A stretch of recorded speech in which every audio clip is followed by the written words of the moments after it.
This is fundamentally changing the game for trades business owners. At the end of the day, you're just going to make more profit, right? And that's the bottom line. You're just going to make more money in your business. Yeah, well, we're not called unprofitable tradies, right? So the cost to get more customers is rising, and most people ask the question of how do I get cheaper jobs? But that is a race to the bottom. Instead, they should be asking a different question, one which will fundamentally change the game for them and boost profit.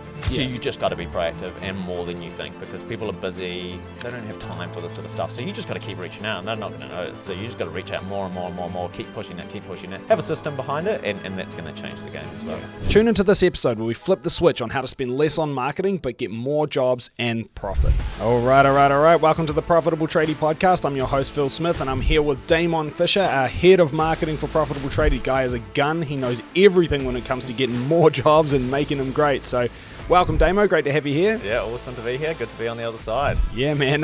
Usually you're just sort of listening to these in quality control. Yeah, and that kind of quality control. So yeah, I'll be getting that feedback after the episode, I think. I can't wait to give you feedback. It's going to be fun. Let's do it. Yeah, let's do it. What are we talking about today? Yeah, so like you said, I think everything's going up in cost at the moment, right? Like the fuel prices, material prices, house prices, everything's going up. And advertising is absolutely no different, right? So the cost of advertising is going through the moon, and the cost to get a customer is getting expensive. And most people ask the question, which is probably the right question in some senses, but the wrong question in other senses, which is, how do I get cheaper leads?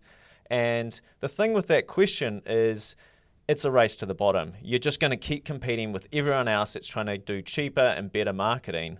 Whereas there's another question, which is more of a fundamental question that's going to make the game so much easier, which is, how do I increase the lifetime value of the customer so I'm squeezing more out of the money that I'm spending already? Yeah, man, and I think now more than ever it's absolutely critical to maximize that back end and get your best bang for buck, because things are getting more expensive, as we know.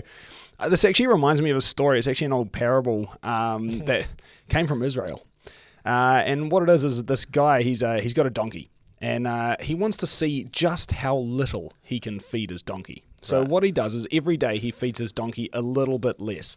Next day, a little bit less. Next day, a little bit less. He's like, hey, this is going really well. I think I'm going to get a really cheaply fed donkey. Till one day the donkey didn't wake up. And at that point he said, it's just a bummer, because if he'd held on a little bit longer, I could have got him to the point where I fed him nothing. Now, obviously, there's a little bit of a joke here, but the reality is that, your marketing's the same. If you're feeding that donkey bugger all and you're getting less and less and trying to put less and less into it, eventually it's actually going to stop. It's going to die. So rather than racing to the bottom, you should be trying to see how long you can keep that donkey alive, because it's going to be a lot better to you, right? Yeah, I mean, it sounds like an outrageous plan from the start, but like you talk about like a donkey and it's like, that sounds crazy, but I think people do the same with their advertising, and it's just a trap that people fall into. Absolutely. That's right. It's like, don't try to feed it less, try to keep it alive longer, right? Yeah, 100%. That's it. So I think in this case, if we are racing to the bottom and we're not maximizing that back end, we run into some big problems, right? Yeah, absolutely. I think the first problem that I see people facing is that it's getting more expensive, so you just kind of like scatterbrain and you just try and do a bit of everything, or you're changing everything. So you're doing more marketing. You're like, where's the cheapest form of marketing? Where can I get the cheapest leads from? And then you try one thing and then you move to the next, and it just takes a lot of time and energy to do that, right? Or you're trying to do more marketing, like you're spending more, or you're doing more ads, you're launching more variations, or like you might even be working with a marketing agency and they're not bringing in cheap enough leads. So you're like, I want to move to the next one. They're not good enough, or I need to hire someone else to do it. They're not performing. And it's just a lot of like effort, a lot of time. Hard out, man. Way too much. And obviously we don't want to be working harder, man. We're working hard enough. Busy as it is, right? That's it. What else? I mean, the obvious one is you're just spending a lot, right? Like costs are going up, so you're just spending way more and more to get a customer. I think back in the day, right, like you could launch a Facebook ad or you could launch a Google ad and you'd get customers for like under $10. And it was like, this is awesome. Like you just need to show up to the trough and you get fed. The golden days, eh? Yeah, for sure. But now it's like, it's just so expensive and it's only getting up. So you're spending more to get customers. Yeah, man. And obviously money does run out eventually. So we need to maximize. So in this case, what else happens, dude? I think with the first two comes energy from that, right? Like, business is a game of like confidence, and you want to feel like you're in control, and when things aren't going well, or you're spending all this money, you're not getting the return, or you're chasing lots of shiny objects, when you lose enough times, you just start to lose faith in marketing, right? Like you're just like, I'm just going to go back to relying on word of mouth, or like, I just don't believe it's possible. Like, maybe I'll just stay the same size as I am. So you lose the confidence that marketing is the vehicle to get you to where you need to go. Yeah, absolutely. Essentially, you lose faith in feeding that donkey at all. You're like, I'll just let it die. Stupid I never donkey. needed a donkey in the first place. And ultimately, where do we end up, man? I mean, you're making no money, right? Like, that's the thing. You're spending all this money. It's costing you almost more to get the customer than you're making from it. So you just end up going backwards. You're chasing your tail, and you're just making no money, really. Yeah, and we don't want to be there. But on the other side, if we can maximize that back end, that client lifetime value, get more bang for our buck, where do we end up?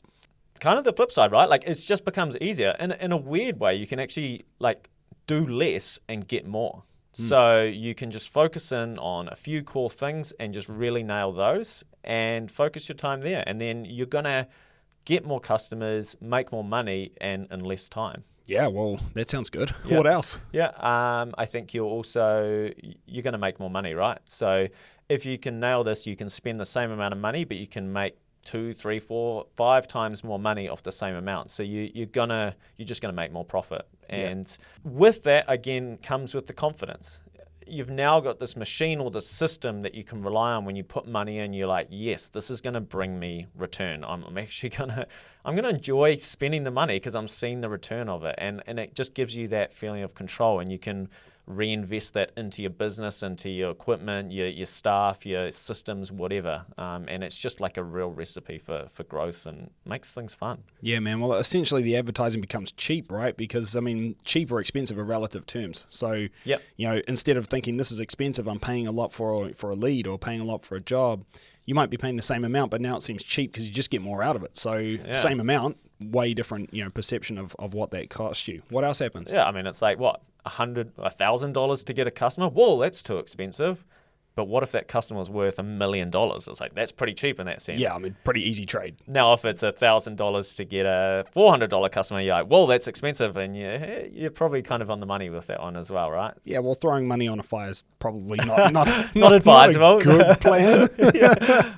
Right, what else happens? Yeah, I mean, I think at the end of the day, you're just going to make more profit, right? And that's the bottom line. You're just going to make more money in your business, and that's kind of a big part of what we're doing here is making more profit. Yeah, well, we're not called unprofitable tradie, right? So there is doesn't quite have the same ring to it, right? No. I mean, we do have a bit of a mission. So, hey, look, I think a good place to start with this is maybe an explanation just for those who don't really understand the concept 100%. So, what I want to talk about is a gap between a thing called CAC and GP.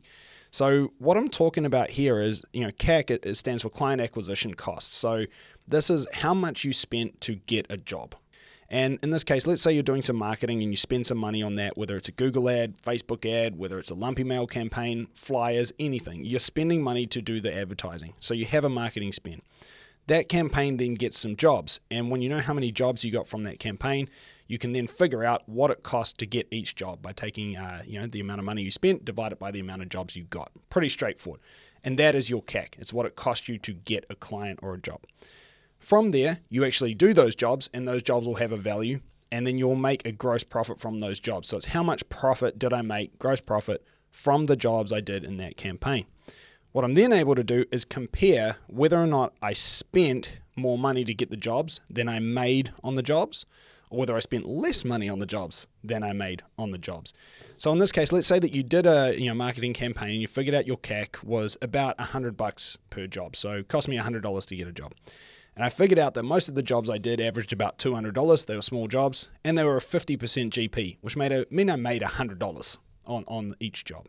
What that would mean is I spent $100 to get the job, and I made $100 on the job. So I broke even, right? But wrong, because you still have all the rest of your overheads to pay. So you're actually losing money on each single one of those jobs.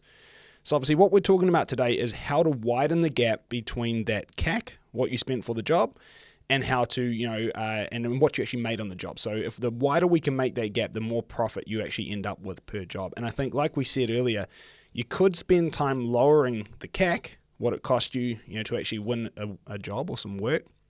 But that's really, really hard. It's tough, especially in this market. So today we're talking about the opposite. It's how do we raise the value that we're getting from each client so that regardless what we paid to get them, we're still making good money.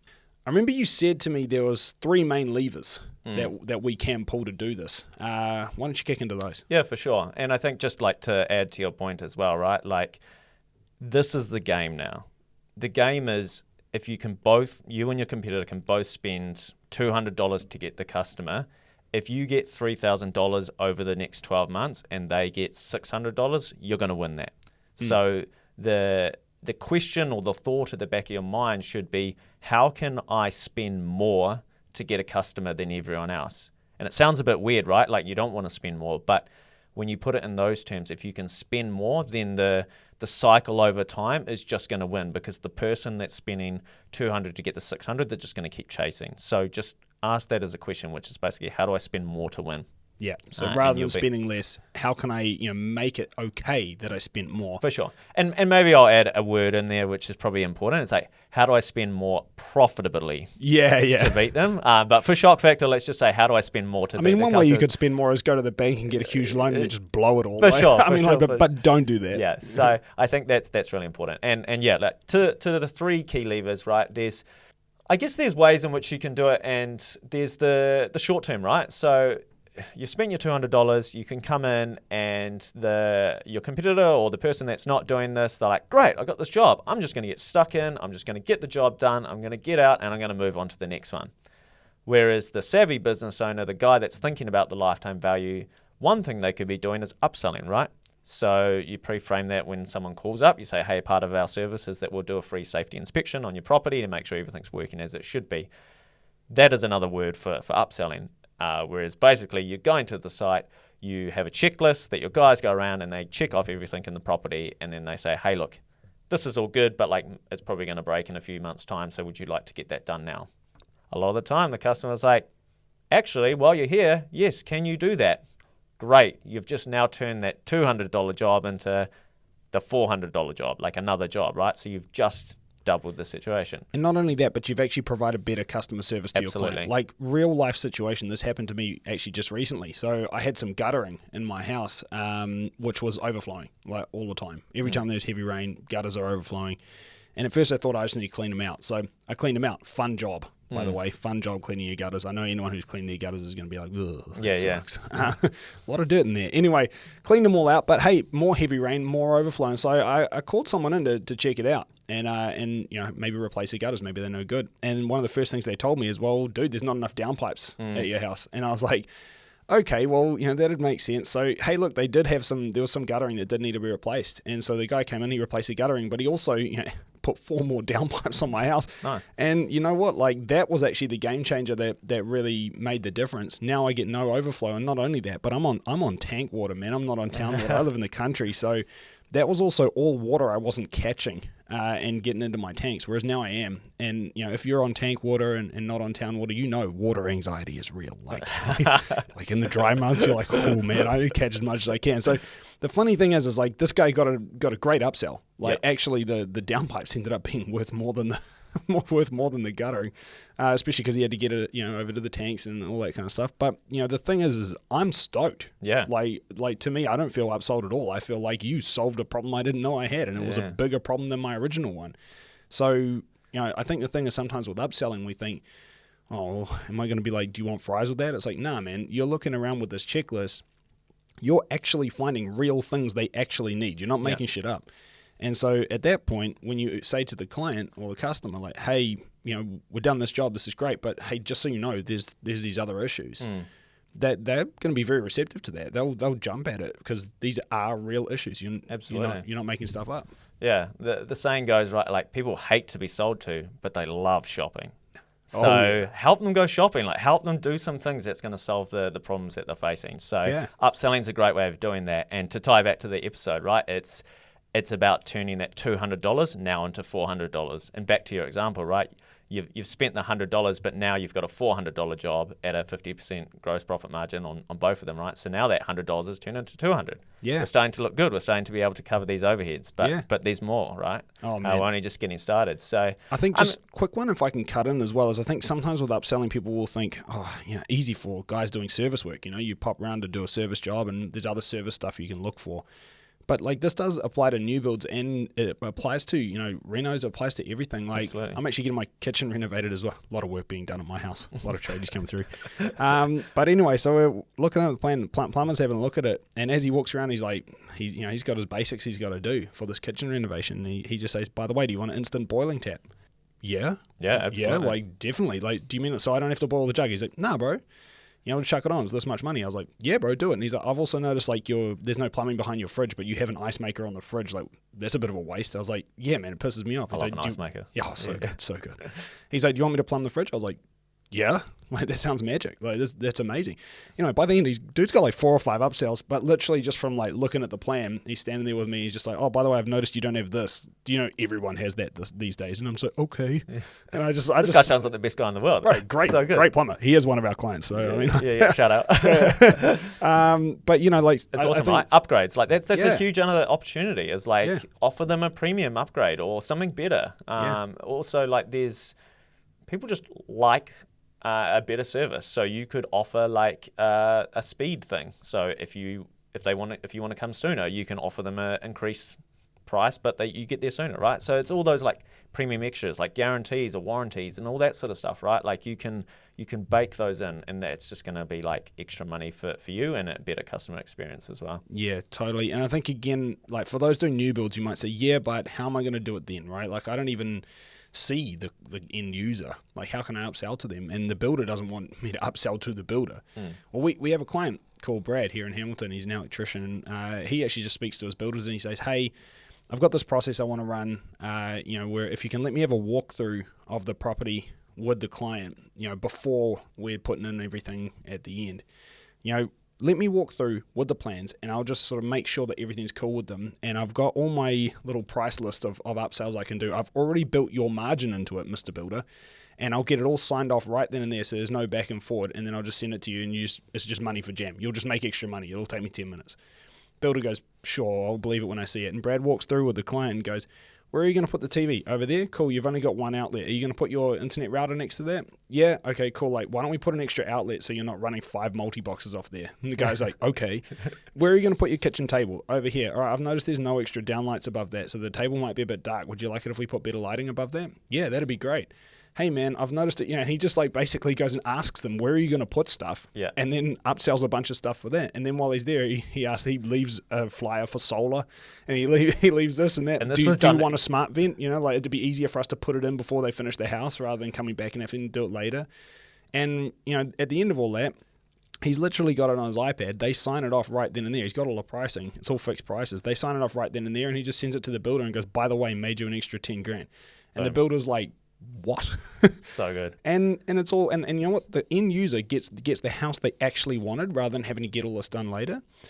Brad gets his upsells, and the builder is stoked with Brad because Brad makes him extra money and no other Sparkies do. So guess who gets more builds?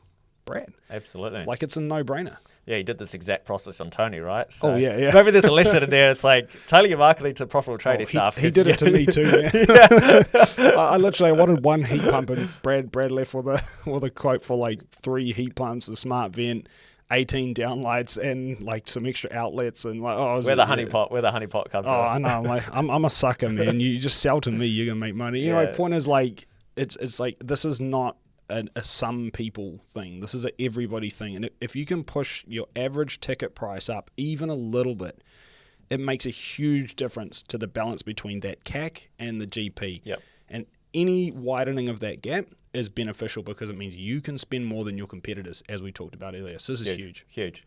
All right. So I think the next thing to think about is like, how do you increase the frequency of that happening, right? Because you might do this in your first visit when you meet with the customer, but can you do this more times? So can you get the customer to do this in 6 months, 12 months, 18 months, 2 years? The cycle continues, right? So there's obviously tools you can use and whatnot. So you've got your customer database, and they talk about, it's 7 times more easy to sell to an existing customer than a new customer. So email marketing. Great tool.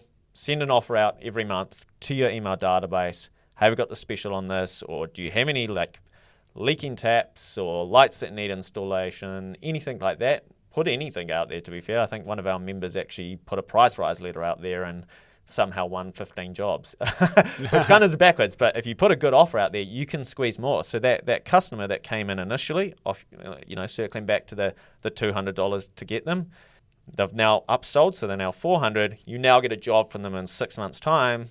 We're now talking $600 from the $200. If you're working with your larger customers, your builders or your commercial customers and whatnot, keep the relationship, keep it nurturing, right? Reach out for a phone call at least once a month. Swing by for a coffee. Like, keep that relationship going and ask them, hey, do you have any extra work? Like, do you need any help with anything? Yeah. And that's going to lead to more work as well, right? Even sometimes you can go past, for those relationships, sometimes when you're going through, do you have any more work? Do you have any more work? It can be a hard one. It gets awkward after a while. So just go past and be like, hey, we're loving working with you. We want to make sure you love working with us too. What do you reckon we could do better? What are some things that would just be perfect that nobody does in this field? And would it be possible for us to do that? Ask them questions about how you could improve. And actually what that will do is it builds a lot of trust between you and the client. And also, it is another touch point. And naturally, this does lead into, well, if I'm going to do that stuff for you, there needs to be another job, right? So, exactly right. You can say it inadvertently through. Yeah, that's right. So that still gets it done. But I also think, you can look for these opportunities everywhere. Like, even if you were going to try to upsell as lever one, some of these things, you may not be able to actually lock in right now. But what you can do is make a note of, Mr. Jones, he said he was mildly interested in solar, so I can follow him up in a month or so and see where he's at, Exactly. and potentially book future work. Or you might install something which might need maintenance and get them on a maintenance plan. You install an air conditioning unit, it's like that needs to be serviced. So again, like, call them up whenever the service is needed and say, hey, you're due for your service. When should we come around? Massive. So you can book heaps. And I think continuing to market to your list is huge too, right? Exactly right. And it's just keeping top of mind and continuing to get them to see you as the person to reach out to. And you'll be very surprised at how often you can do that. I think you can do it a lot more. It's not once a month, and you might feel like you're like, oh, I'm reaching out to these guys too much. Are they going to get annoyed? And say, no, you're just putting yourself out there, and they're getting reached out to by heaps of people anyway. Just put a valuable offer in front of them, and they're probably going to be like, oh, I need to remember to look at that email next time, because last time they sent me an email, it was like with a great deal, and I would just want to make sure that I get that deal. Maybe not now, but maybe next month's time, sort of thing. So, absolutely. I mean, if you've done a job for someone, you have their email address, you have their phone number, that means you can call them and you can email them. So, I mean, like, you might as well keep marketing these people. And even offline stuff, like, I don't know about you, but like, if you look under your bathroom cabinets, there's a sticker in there, isn't there? Yeah. Absolutely. Whoever installed that vanity, there's a sticker 100%. in there. If you look in the cabinetry in your kitchen, there's a sticker in there. Whoever was the cabinet maker, there's a sticker in there. I mean, I think the thing is if you do a job at someone's house, if you can leave a sticker, if you can chuck a fridge magnet on the fridge, those get your signage out, all that sort of stuff. Like, I mean, you could put flyers and stuff. It's like to the neighborhood as you go. Like, could be a KPI for your guys. Have to leave 5 flyers after every job. It's all sort of stuff like that that's going to help get more people coming in down the line. And I think that leads us to lever number 3. Lever number 3, and this is the powerful one, right? Because the first 2 are adding to your total, so you're going, 200, 400, 600, 800, 1200. This one is referrals. If you can get your customer to refer someone else, so for every customer that you get, they add an extra customer, you're now just doubling the exact same effect, right? So it's reaching out to your customers at the end of a job, if you've done a good job, and saying, hey, do you know of anyone that needs some help with their work or their jobs as well? Maybe we offer $50 off for the first job or something like that, like a little incentive. But then it becomes, okay, now I've paid $200, I've upsold them, but I've also got extra customers, and then you run that same process on them, right? You upsell them, you get them to book in jobs 6-12 months down the line as well. So really driving your referral strategy is going to be the secret sauce on top of this, and this is that the word of mouth that we talk about, right? But it's super powerful. I think this is massive because, like you said, the first 2 are additive, but this one is multiplicative because you're getting a second bite at the cherry for the first 2 strategies. For free as well, which is magic. So again, like you said, that $200, originally you might have had $200 spend, you only got $200 GP. You do the first 2 strategies, and that that $200 spend becomes $4, $6, $8, $1,000 GP. But then also you get the referral, and now you get another $1,000 GP from another person, and so now we're getting $2,000 off of that 200, which again is huge, man. Yeah. This is a wicked difference. It starts as a small pool, but it goes exponentially, right? And in my example, right, so you spend 200, you get the 3,000. That's how you do it with these referrals and whatnot. But super powerful. Yeah, and I think the hardest part with this is actually just asking. Like, I think that's really where we get stuck. Like, it's actually very simple. Just ask. You've just put solar in for someone's house, and it's just like, hey, do you reckon anyone else in the neighborhood would also be interested in solar? Or you've just replaced somebody's hot water unit. It's like, hey, is there anyone else in the neighborhood that has a house built around the same time, might also need a new unit? You can ask. Do you know anyone? It's pretty simple. You just ask. It's an activity strategy. You just got to be proactive and more than you think, because people are busy. They don't have time for this sort of stuff. So you just got to keep reaching out, and they're not going to notice. So you just got to reach out more and more and more and more. Keep pushing it. Have a system behind it. Absolutely, that's important. Like I know there's those review sites and stuff where it's like you send it out after a job's done, and if they leave reviews, then you can reach out for the referrals and stuff. But have a system behind it, and that's going to change the game as well. Yeah. Well, even that though, I think there's indirect ways to do this too. So directly is asking, indirect ways to get referrals. I mean, if you ask for reviews, the person who leaves a review is actually far more likely to also refer, even if unprompted, because the thing is they've just put themselves out there promoting you publicly. And so at that point, they're actually more likely to continue then talking about you to friends because, I mean, they're already in that habit. They've already started that process. And if someone asks them, hey, look, who did you use for this? I mean, they're going to keep you in mind because they already wrote you up online.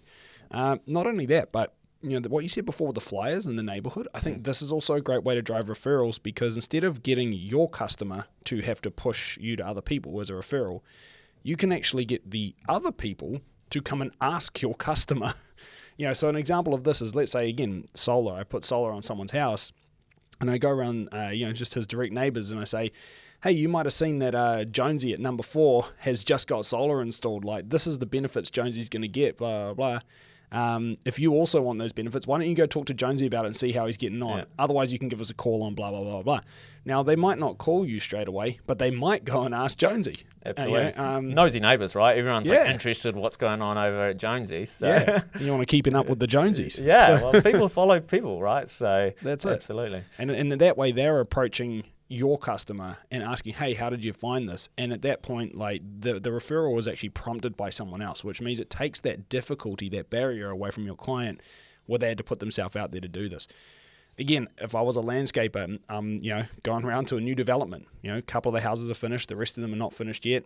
First couple people move in. What's not done is the landscaping. You move in, the house is built. It may even be unfenced property, and the landscaping is not done. You come in, you do a landscaping job. What I'd do is I'd go around every letterbox, even the unfinished houses, and I'd put a flyer in there that says, hey, congratulations on moving into your new home. Before you lived here, we already did a landscaping job at number 2, and I bet you've moved into your amazing new home. You're loving it, but you're looking out your window at an unlandscaped backyard, and that's it, an eyesore. Hit me in the feels. Yeah. So if you want to fix that problem, why don't you go talk to Mike at number 2? Because funny, here I am. And so again, like, you give them that soft CTA where the call to action. Sure, there's a hey, call this number if you'd like to get it sorted, or you can go and speak to Mike at number 2, which is actually a lower barrier entry to that person, and so they're actually more likely to go and ask Mike, hey, how did you find Damon Fisher Landscaping? Than they are to just call you directly. So it's a really good way to drive referrals. Yeah, for sure. Yeah. I think we hit the nail on the head, man. Three real strong levers here, and just to land this plane, like we said earlier, the cost of getting customers is going up, man. It's rising, and so if you're asking that question of how do I get cheaper jobs, just remember you're probably asking the wrong question. That's a race to the bottom. Instead, be asking that different question, the game changer, which is how can I maximize my customer lifetime value through the 3 levers that we've mentioned today. So thank you for listening. It's been awesome. We'll see you again next time. Congratulations on being part of a select group of savvy business owners who are taking their businesses to the next level. And to help you on your journey, don't forget to check out our show notes for a copy of our free book, The Profitable Tradie, and other valuable resources. Thanks for being a part of this special group, and we'll see you in the next episode of the Profitable Tradie podcast.